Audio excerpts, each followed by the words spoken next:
Regarding the Lalima.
अस्सलाम वालेकुम dear students.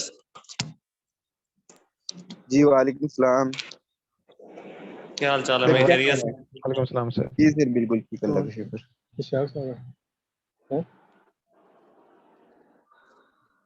Sir ये तो पढ़ लिया था हमने लास्ट लेक्चर में। जी जी, मुझे आइडिया है। मैं थोड़ा सा दोबारा इसको यहाँ से स्टार्ट लेना चाह रहा था ताकि कंटिन्यूएशन रहे। जी सर ठीक।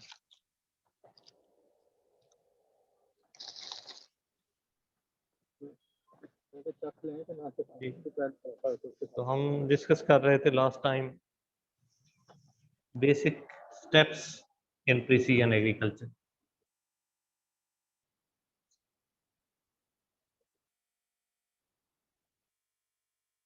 तो कुछ क्वेश्चंस एड्रेस हुए थे, तो किसी का कोई क्वेश्चन इसमें रहता तो नहीं है? नहीं सर कोई उस question दिन है? हो गया था क्लियर क्वेश्चन। एक भाई का था, वो पता नहीं नवीद भाई थे या वो कौन से। जी, तो बेसिक स्टेप्स में बेसिकली हमने तीन जो इसमें स्टेप्स हैं मेजर, वो डिस्कस किए थे। First one assessing variation, second one managing variation and third one evaluation. इसको बड़ा डिटेल में हमने डिस्कस किया था कि वेरिएशन जो है उसको, वेरिएबिलिटी को जो असेस करना है, वो पहला क्रिटिकल स्टेप है प्रिसीजन एग्रीकल्चर या प्रिसीजन फार्मिंग में। इसमें सर्वेज इन्वॉल्व हैं, इसमें इंटरपोलेशन ऑफ पॉइंट सैंपल्स है, ये क्वेश्चन भी था, उसको हमने डिटेल में डिस्कस किया था लास्ट टाइम। इस तरह से हाई रेजोल्यूशन जो स्कैनिंग है, सॉरी सेंसिंग है, इस तरह से मॉडलिंग है। तो ये वेरिएशन को असेस करने में आपको चार चीज़ें जो है वो हेल्प करती हैं: surveys, interpolation of point samples, और इस तरह से हाई रेजोल्यूशन सेंसिंग, जो सेंसर की बेस पे आप हाई रेजोल्यूशन सेंसर यूज करके सेंस करते हैं वेरिएबिलिटी को। एंड नेक्स्ट जो है वो मॉडलिंग। इस तरह से जब आप वेरिएशन को असेस कर लेते हैं तो नेक्स्ट स्टेप है कि मैनेजिंग वेरिएशन, वेरिएशन को मैनेज कैसे करना है।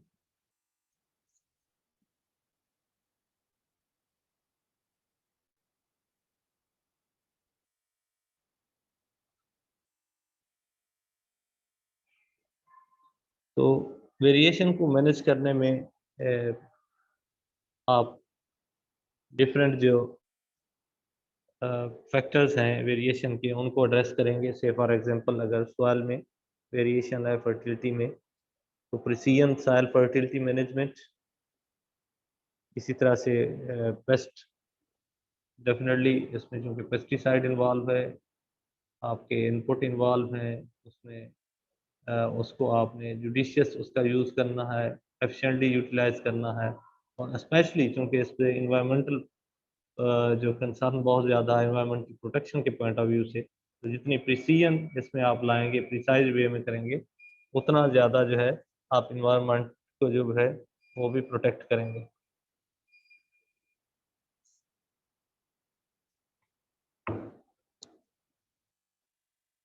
Next is crop management. उसमें जो बाकी क्रॉप मैनेजमेंट के फैक्टर्स हैं, चाहे वो आपका इरिगेशन मैनेजमेंट है, चाहे वो वीड मैनेजमेंट है, वो चीज़ें सारी उसमें आ जाएंगी। इस तरह से वाटर मैनेजमेंट और सॉइल मैनेजमेंट।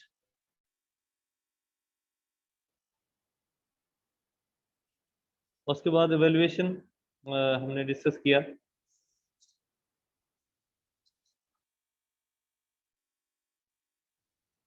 तो जब आप एवेल्युएशन करते हैं कि प्रिसीजन मैनेजमेंट आपने अप्लाई कर दी, चाहे वो फर्टिलिटी के हवाले से थी, पेस्ट मैनेजमेंट के, लैंड मैनेजमेंट के, वाटर मैनेजमेंट के, उसको अब एवेलुएट भी तो आपने करना है कि उस जो प्रिसीजन प्रैक्टिसेस प्रिसीजन मैनेजमेंट के लिए आपने यूज़ की, वो कहाँ पे आप उसको रैंक कर रहे हैं, कहाँ देख रहे हैं।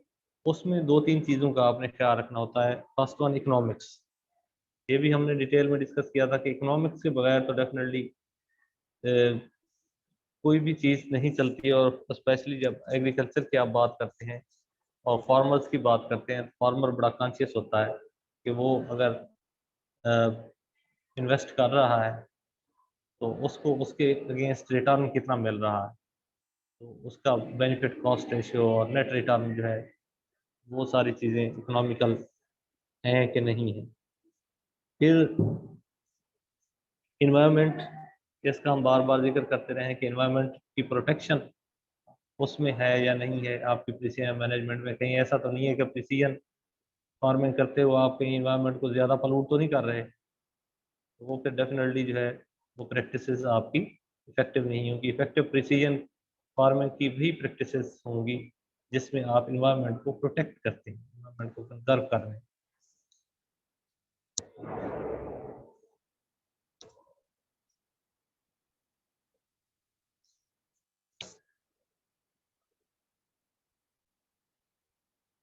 Third one is technology transfer, कि जो टेक्नोलॉजी है वो ट्रांसफरेबल है या नहीं है। इतनी बहुत ज़्यादा हाई फाई टेक्नोलॉजी तो नहीं है, ठीक है। और उसके सोशल एस्पेक्ट और बाकी इकोनॉमिक्स भी डेफिनेटली उसमें आ जाती है, तो उसको भी देखना होता है कि टेक्नोलॉजी ट्रांसफ़र के पॉइंट ऑफ व्यू से कि वो ट्रांसफरेबल हो और ट्रांसफ़र की जा सके। फिर जो है आपकी डेफिनेटली जो प्रैक्टिसेस हैं वो इफेक्टिव हैं।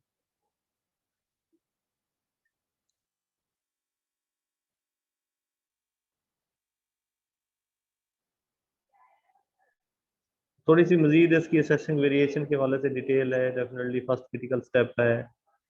इस तरह से ये भी हमने डिस्कस कर लिया कि जब तक आपको वेरिएशन का पता नहीं होगा तो आप मैनेज नहीं कर सकते।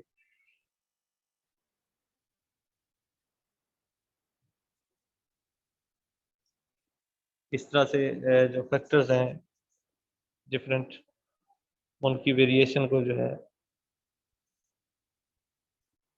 क्वांटिफाई करना।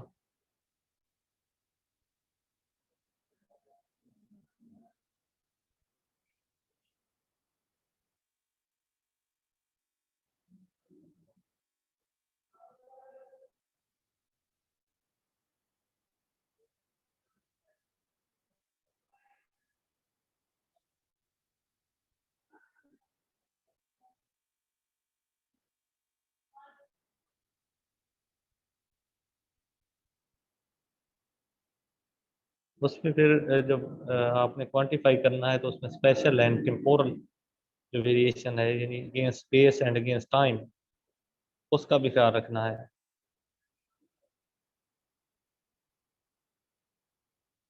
क्योंकि डेफिनेटली जो है आपकी वेरिएशन बहुत ज़्यादा है एरिया टू एरिया। अगर हम पंजाब की एग्जांपल लें तो कहाँ पोठवा रीजन से और फिर प्लेन्स राइस जोन से लेकर तो यहाँ सदर्न पंजाब में और थल और चोलिस्तान के एरियाज सैंडी सॉइल्स, कितनी ज़्यादा वेरिएशन है सॉइल की, क्लाइमेट की। तो उस हवाले से जो है डेफिनेटली प्रिसीजन एग्रीकल्चर के लिए एक चैलेंज है कि आप जो है क्रॉप यील्ड किस तरह बेहतर क्रॉप यील्ड जो है वो अचीव कर सकते हैं under these kind of special and temporal variations.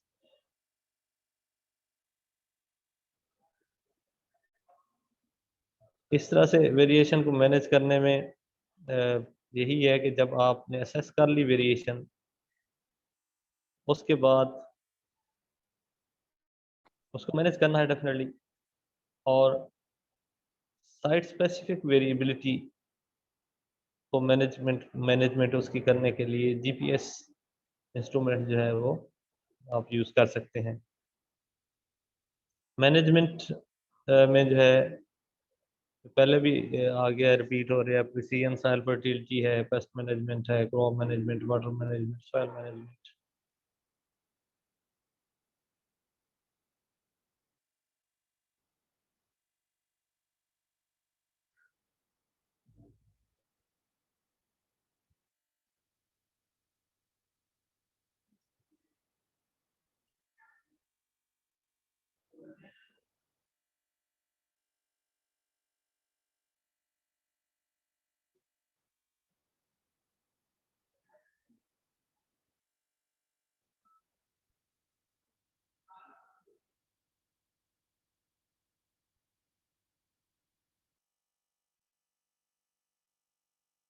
जब आप मैनेज करने लगते हैं तो डेफिनेटली इकोनॉमिस्ट का एक रोल है कि वो फार्मर्स को गाइड करे, कि वो अपनी इकोनॉमिक इनपुट्स जो है उसको, जो उन्होंने जो वेरिएबिलिटी असेस की, कंडीशंस उनको अब नोन हो गई कि फर्ज करें सॉइल के इस एकड़ में, इस कनाल में ये स्टेटस है सॉइल की फर्टिलिटी का और यहाँ पे ये है, तो इस एकड़ में मॉइस्चर का ये स्टेटस रहता है, दूसरे में ये है।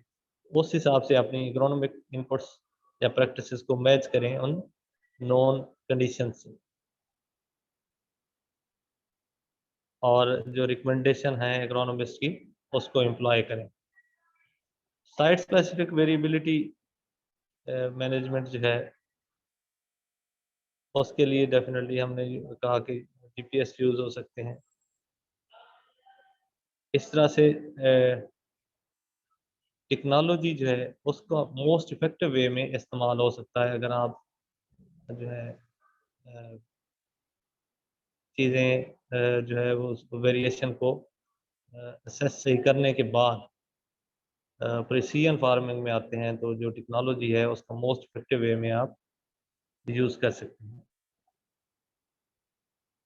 नेक्स्ट वही एवेलुएशन। तो एवेलुएशन को थोड़ा सा मज़ीद अगर हम एक्सपेंड करें, इसमें 3 इम्पोर्टेंट इश्यूज हैं जिनको कंसीडर करना चाहिए प्रिसीजन एग्रीकल्चर में, उसकी वैल्यूएशन में। वो इकोनॉमिक्स, इन्वायरमेंट और टेक्नोलॉजी ट्रांसफर ये ऑलरेडी हो गया है। शायद स्लाइड्स कुछ ना रिपीट हो गई हैं।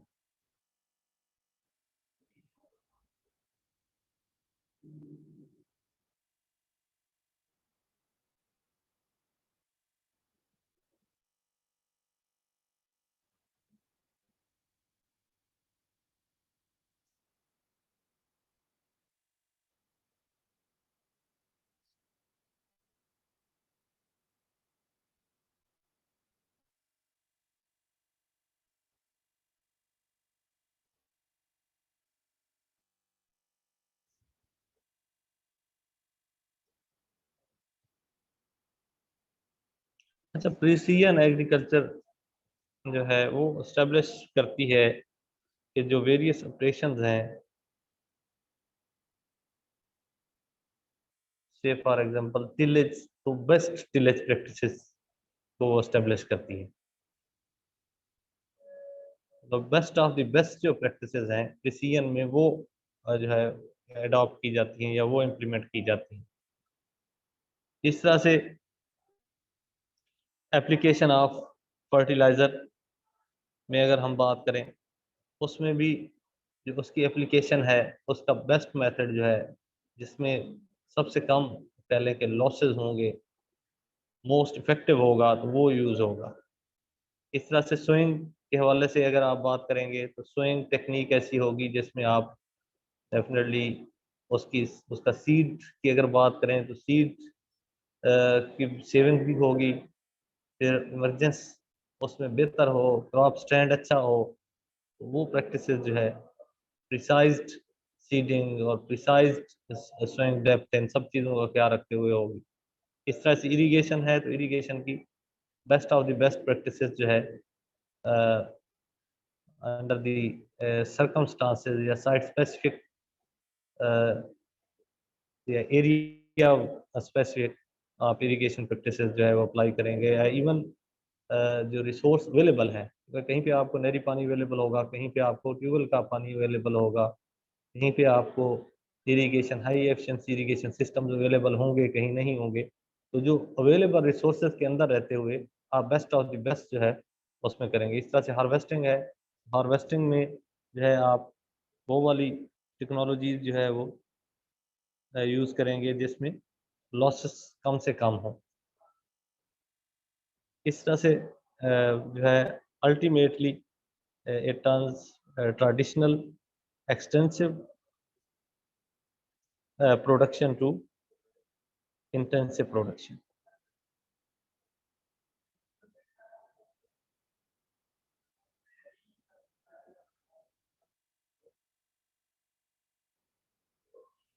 प्रिसीजन एग्रीकल्चर की नीड के हवाले से जो है वो डेफिनेटली लैंड रिसोर्सेस हमने बात की थी कि वो डिमिनिशिंग हो रहे हैं, डिटेरियोरेट हो रहे हैं, वाटर स्कैर्सिटी है, लेबर शार्टेज है।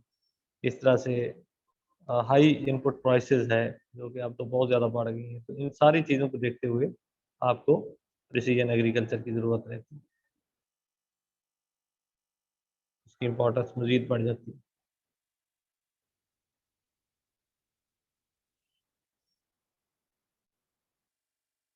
हमने पहले कुछ रिसोर्सेस डिस्कस किए थे, जैसे लैंड, वाटर, लेबर, मशीनरी वगैरह। उसको जो है आप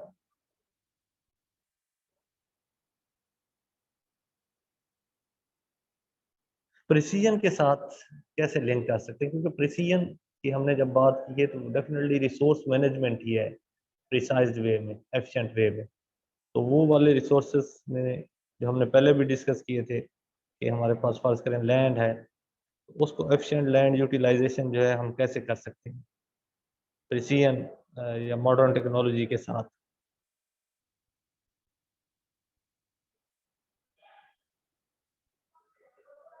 इसमें हमने बात की थी कि crop rotation, crop pattern, cropping pattern और क्रॉप कैलेंडर कम से कम डिस्ट्रिक्ट लेवल पे तो ले जाया जाए प्रिसीजन एग्रीकल्चर की सपोर्ट के साथ।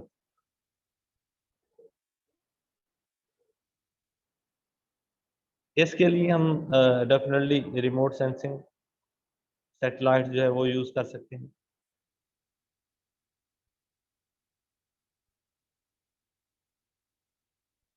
आगे थोड़ा सा आपको ग्राफिकल प्रेजेंट किया गया है कि किस तरह से सैटेलाइट टेक्नोलॉजी जीपीएस जीआईएस जो है वो काम करती हैं।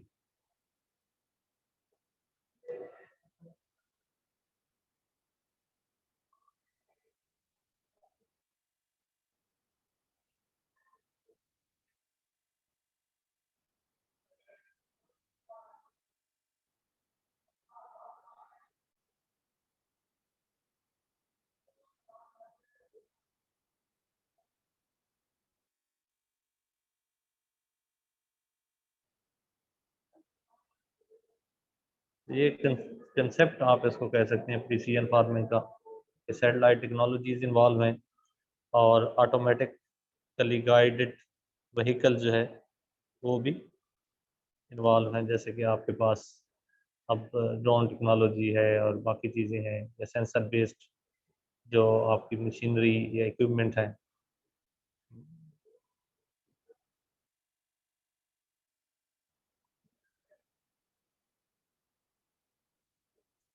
Improvements in land use, changing the traditional farming structure to the modern economic one, कि आप सबसे पहले तो फार्म स्ट्रक्चर जो है उसको भी इम्प्रूव करें मॉडर्न वे में। इस तरह से कंसोलिडेटिंग लैंड जो है वो इकट्ठी कर लें। तो जैसे कोऑपरेटिव फार्मिंग का, कॉर्पोरेट फार्मिंग का कंसेप्ट है, दुनिया में चल रहा है। हमारे तो यहाँ पे इतना ज़्यादा नहीं है, लेकिन इसमें अब कुछ लोग जो लीज पे लेते हैं रकबा, फार्मिंग कर रहे हैं, तो वो इस तरह के कंसेप्ट को जो है वो यूज़ कर रहे हैं। इस तरह से defining and fixing land ownership and providing security for the capital investment. तो ये कुछ थोड़ा सा पॉलिसी लेवल का है कि आप डिफाइन और फिक्स कर दें लैंड ओनरशिप को, और इन्वेस्टमेंट के लिए जो कैपिटल भी गवर्नमेंट प्रोवाइड करे। तो ये थोड़ा सा डिफ़िकल्ट टास्क है, क्योंकि हमारे यहाँ पे जो है वो बड़ी लोगों की ओनरशिप रहती है अपनी लैंड के साथ, और जो फार्मिंग करते हैं वो डिवीजनें बहुत ज़्यादा हो गई हैं, लेकिन फिर भी वो उसको छोड़ते नहीं है। उस तरह से 1 एकड़, 2 एकड़, 3 एकड़, 5 एकड़ पे भी अपना चला रहे हैं। Organizing rural societies through farmer and land holder unions, कि यूनियंस के थ्रू रूरल जो सोसाइटी है उसको ऑर्गेनाइज किया जाए, ताकि वो अपना, जैसे कंसोलिडेटिंग का कंसेप्ट था, उस तरह से कंसोलिडेट करें और अपने इनपुट्स भी इकट्ठे परचेज करें और अपने जो प्रोड्यूस है वो इकट्ठे सेल करें, ताकि ज़्यादा जो है वो इससे बेनिफिट हासिल कर सकें। इस तरह से planning and accomplishing suitable utilization systems, जो बेस्ट ऑफ द बेस्ट उस एरिया के लिए सूटेबल यूटिलाइजेशन सिस्टम हो, उसको जो है उसकी प्लानिंग करना और एकम्प्लिश करना। इससे भी लैंड यूज जो है वो बेहतर होगी। नेक्स्ट अगर हम बात करें तो मशीनरी है।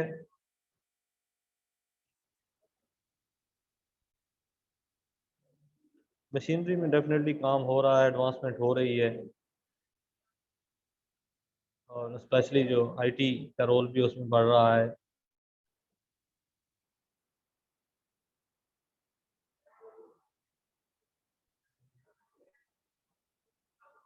तो कंप्यूटर बेस्ड या कंप्यूटर मॉनिटर्ड जो सिस्टम्स हैं वो अब मशीन में आ गए हैं। जीपीएस लोकेटर्स हैं, और इसी तरह से सेल्फ गाइडिंग प्रोग्राम्स हैं,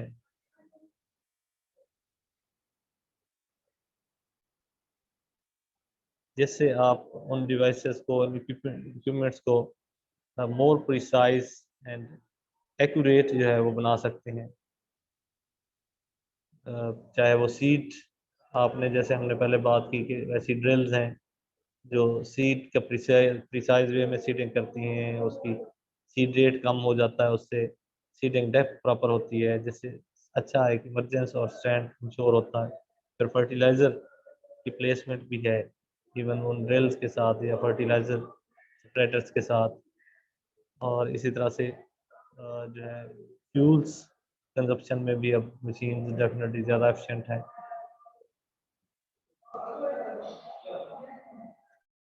इस तरह से फार्म मशीनरी जो है मुख्तलिफ शेप्स में आती है और साइजेस में, और इसको डिज़ाइन किया जाता है।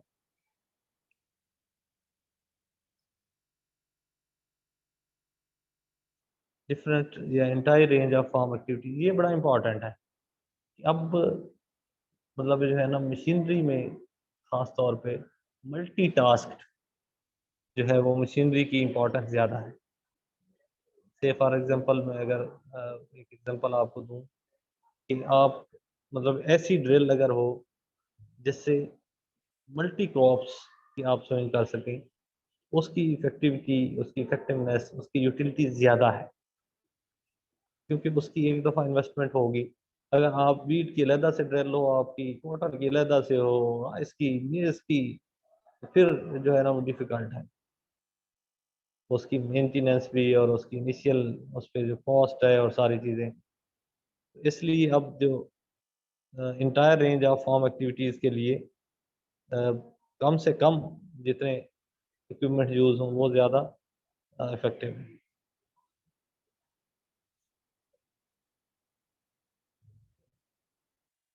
जैसे कि अगर हम इसमें अगर एग्जांपल लें, ट्रैक्टर की एग्जांपल दें, तो ट्रैक्टर देखें आपके बहुत सारे ऑपरेशन कर रहा है। कल्टीवेशन के लिए यूज़ होता है, लेवलिंग के लिए यूज़ हो रहा है, इस तरह से आपके जो है इवन इरिगेशन पुल करने के लिए यूज़ होता है, फिर हार्वेस्टिंग के लिए, थ्रेशिंग के लिए, डिफरेंट टास्क जो है वो ट्रैक्टर कर रहा है। तो इस तरह से बाकी मशीनरी जो है वो भी मल्टी टास्क जो है वो अगर होगी तो ज़्यादा एफिशिएंट है।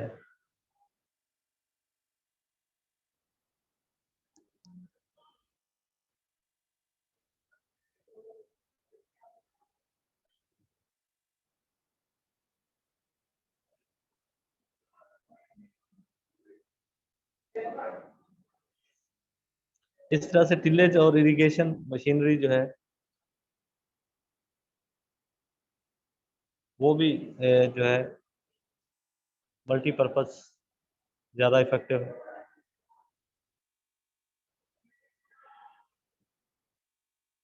इस तरह से सीडर या ड्रिल जो है, ताकि सीड आपका यूनिफॉर्मली डिस्ट्रीब्यूट हो। अब बीटेक यूनिट्स ड्रिल में लगे होते हैं, इवन एक एक सीड और उसका जो सीड की डिस्टेंस है प्लांट टू प्लांट वो भी मेंटेन हो रहा है।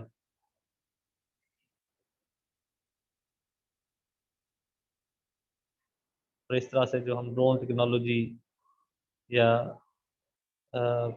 अनमैन्ड व्हीकल्स, एरियल व्हीकल्स की बात करते हैं, वो भी स्प्रे वगैरह पेस्टिसाइड स्प्रे करने के लिए।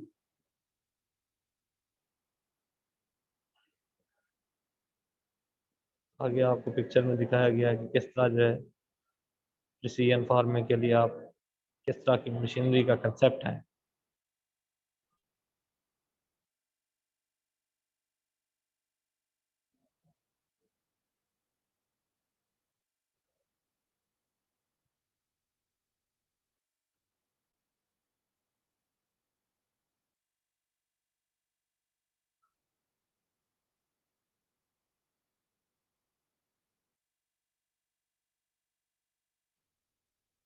तो ये एक मशीन दिखाई गई आपको, मल्टीपर्पज़ मशीन जो है, जो कि प्रिसीजन टिलेज भी करेगी, प्लांटिंग भी करेगी, बेड शेपिंग है, और इवन फर्टिलाइज़र एक ही पास में। तीन चार काम आपके हो गए हैं। ये टिलेज भी हो गई, जो प्रीवियस आपके क्रॉप के रेजिड्यूज थे उसमें उसने जो आपकी सीड बेड प्रिपरेशन है वो भी साथ में कर दी। इस तरह से प्लांटिंग भी हो गई, और इस तरह से बेड शेपिंग भी हो गई, बेड शेपिंग हो गई, प्लांटिंग हो गई, और फर्टिलाइज़र एप्लीकेशन एक ही दफ़ा जब वो मशीन गुजरी है। डेफिनेटली उसकी एफिशिएंसी बहुत बेहतर है, उसमें फ्यूल कंजप्शन भी, आपने जो लैंड सेपरेट प्रिपेयर करनी थी, फिर बेड्स बनाने थे, फिर सीडिंग करनी थी या फर्टिलाइज़र अप्लाई करनी थी, उसकी बनिस्बत इसकी बेहतर जो है वो एफिशिएंसी है, और फ्यूल कंजप्शन भी कम होगी, तो एनवायरनमेंट भी आप प्रोटेक्ट कर रहे हैं, बाकी चीज़ें इससे हो रही हैं।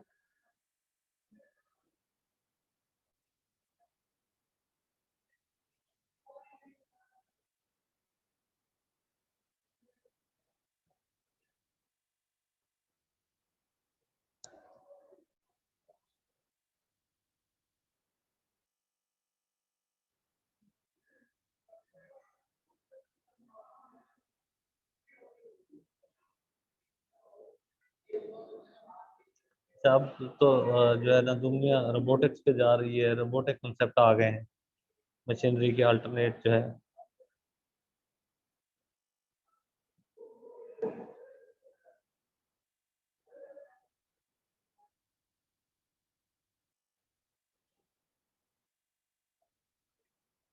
तो रोबोटिक्स क्या करेंगे, सॉइल कंपैक्शन डेफिनेटली कम होगी उनसे,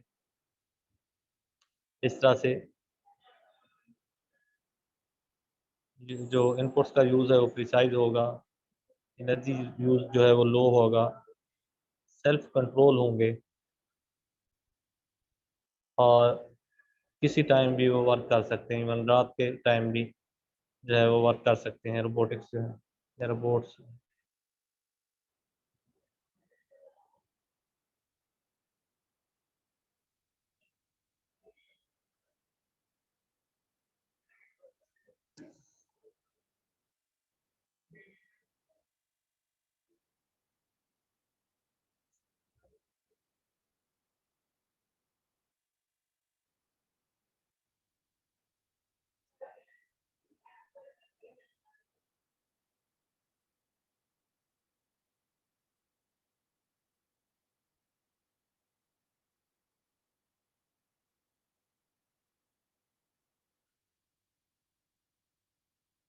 नेक्स्ट अगर हम वाटर की बात करें,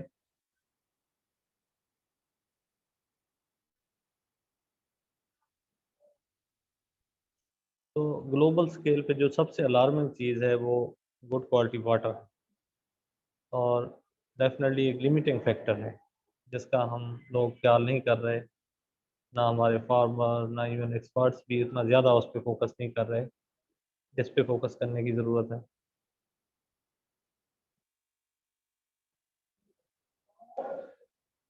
और इसका चूँकि बाकी जो कंपीटिंग, चाहे वो इंडस्ट्री है जो एग्रीकल्चर के साथ compete करती है, या कमर्शियल एक्टिविटी है, रेजिडेंसेस हैं, वो ज़्यादा पे कर सकते हैं वाटर के लिए,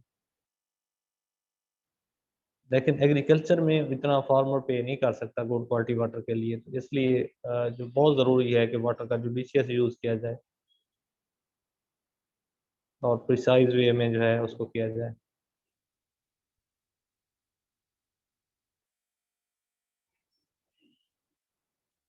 इसमें definitely on farm water management की बड़ी इंपॉर्टेंस है कि आप इरिगेशन जो है मेथड्स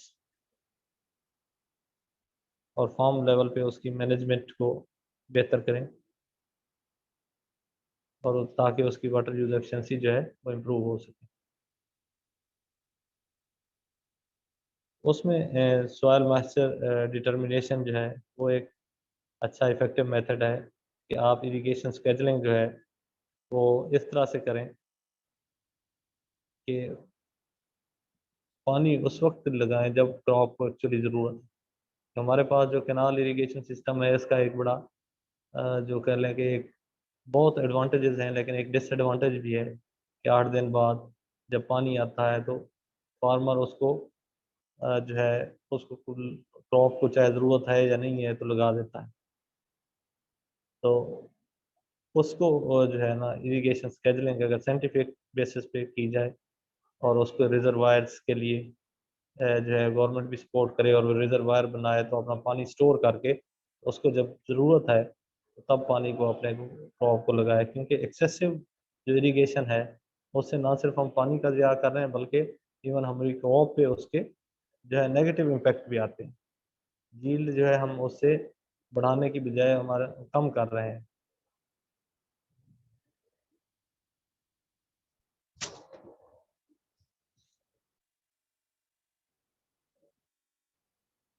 तो सॉइल मॉइस्चर आप अब डिटरमिन कर सकते हैं, डिफरेंट मेथड्स हैं, न्यूट्रॉन प्रोब है।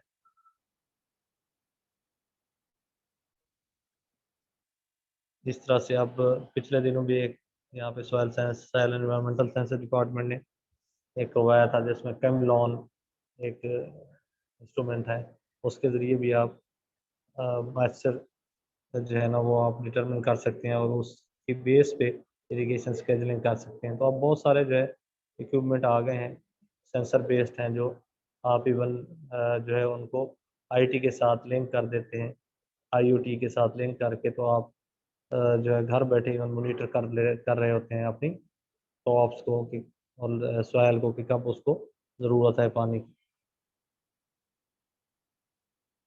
तो इम्प्रूव मेथड ऑफ इरिगेशन की अगर बात करें तो इसमें centre pivot with low pressure and drop nozzles है, स्किप रो इरिगेशन है। तो ये सारी वो चीज़ें हैं जो आप लोग जानते हैं। ओवरहेड इरिगेशन है, पोरस इरिगेशन पाइप यूज़ है। इस तरह से drip application at surface and सब सरफेस, दोनों मेथड के आप ड्रिप ऊपर सॉइल के ऊपर, सरफेस के ऊपर, और सब सरफेस दोनों तरीके यूज़ कर सकते हैं। फिर स्प्रिंकलर इरिगेशन है।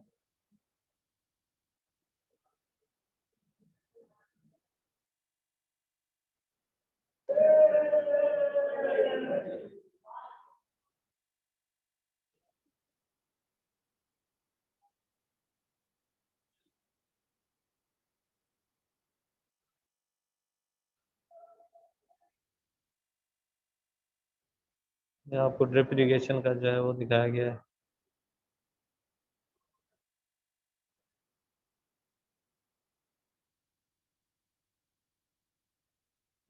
अच्छा, management related to efficient water utilisation.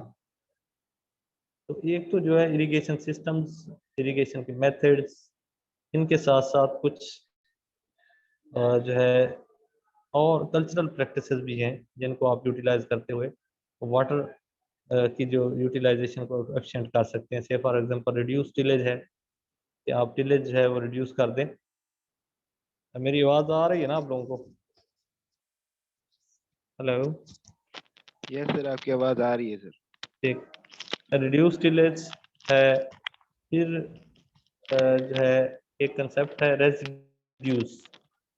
रेजिड्यूस दो तरीके से यूज होते हैं, एक इनकॉर्पोरेट होते हैं सॉइल में और एक रिटेन होते हैं। इसको आगे खैर हम डिटेल में भी स्टडी करेंगे अगर मुदस्सिर साहब करवा रहे हैं तो ठीक है, अदरवाइज जो टिलेज का एस्पेक्ट है या टिलेज के वाले से कंटेंट्स हैं, जीरो टिलेज, तो वहाँ पे साथ में रेजिड्यूज के वाले से भी हम डिटेल में डिस्कस करेंगे कि रेजिड्यूज इनकॉर्पोरेट भी हो सकते हैं सॉइल में, और न्यू जो कंसेप्ट है जीरो टिलेज के साथ के रेजिड्यूज आपने रिटेन करने हैं सॉइल सरफेस पे। तो रेजिड्यूज मैनेजमेंट है बेसिकली। तो उसको अगर आप अच्छे तरीके से मैनेज करते हैं तो फिर भी आप वाटर की यूज एफिशिएंसी जो है, यूटिलाइजेशन एफिशिएंसी इंप्रूव कर सकते हैं। फिर इरिगेशन स्केजुलिंग हो गया, डेफिनेटली वाटर शेड्स का जो कंसेप्ट है वही वाटर रिजर्वायर या शेड्स, कि आप पानी स्टोर करें और उसके बाद जो है उसको इफेक्टिव वे में यूटिलाइज करें, बजाय ये कि जब बारी हो तो आप पानी लगा दिया।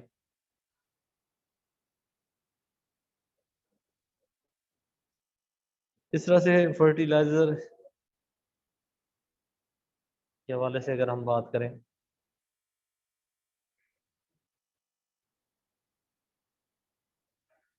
तो ये तो हम सबको पता है कि जो प्लांट न्यूट्रिएंट्स हैं वो वाइडली डेफिशिएंट हैं। इसको हमने डिटेल में पढ़ा भी था पहले जब ये फर्टिलाइजर रिसोर्स डिस्कस किया था।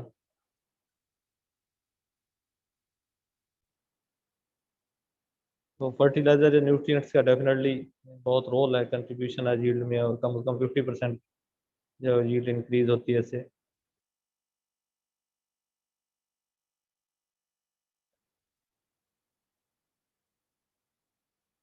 तो हमारे फार्मर तो इवन अभी रिकमेंडेड फर्टिलाइजर भी यूज़ नहीं कर रहे, जो स्पेशली बैलेंस फर्टिलाइजेशन की हम बात करते हैं।